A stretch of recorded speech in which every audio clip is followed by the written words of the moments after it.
नमस्कार, live cities में आपका स्वागत है। मैं हूं आपके साथ प्रीति झा।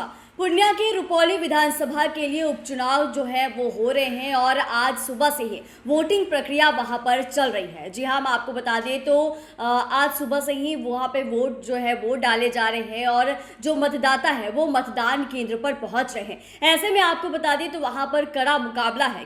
तो जहां एक तरफ एनडीए की तरफ से कलाधर मंडल चुनावी मैदान में है, तो वहीं दूसरी तरफ इंडिया गठबंधन की बात करें या यूं कहे तो आरजेडी की तरफ से वीमा भारती चुनावी मैदान में है और शंकर सिंह जो कि निर्दलीय चुनावी मैदान में उतरे हुए हैं। लेकिन अगर कड़ा मुकाबला देखें तो इधर कलाधर मंडल जो कि एनडीए के प्रत्याशी हैं, तो वहीं दूसरी तरफ इंडिया गठबंधन के जो राजद की तरफ से वीमा भारती है उनके बीच ही देखने को मिल रहा है। देखिए, आपको बता दें तो रुपौली की विधानसभा सीट पर उपचुनाव के लिए वोटिंग जारी है। 321 बूथों पर सुबह 7 बजे से ही मतदान जो है वो चल रहे हैं। 6 बजे शाम तक मतदान होगा। कुल इसमें यह बताया जा रहा है कि 11 प्रत्याशी जो है चुनावी मैदान में। हालांकि 3,13,599 वोटरों वाली इस विधानसभा सीट पर त्रिकोणीय मुकाबला के आसार हैं और वहीं 13 जुलाई को इसका परिणाम जो है वो भी घोषित हो जाएगा। और ऐसे में आपको एक बार बता दें तो रुपौली विधानसभा क्षेत्र से 5 बार वीमा भारती जो है वो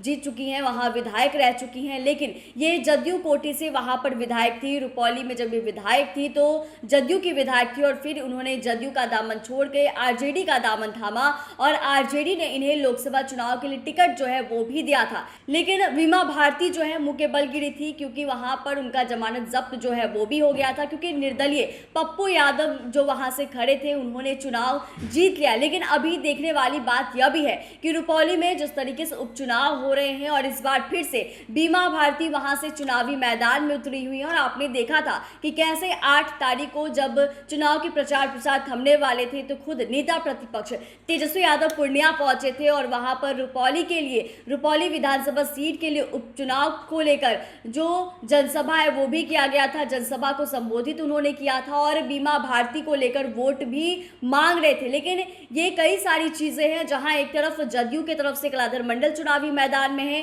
तो वहीं दूसरी तरफ वीमा भारती चुनावी मैदान में। तो देखने वाली बात यह भी होगी कि क्या कुछ निकलकर सामने आता है, क्योंकि जब लोकसभा चुनाव हुआ था तो वहां से वीमा भारती जीत नहीं पाई थी, पूर्णिया से वो खड़ी थी और इस बार फिर रुपौली के लिए उन्हें खड़ा किया गया, विधानसभा सीट के लिए उन्हें खड़ा किया गया।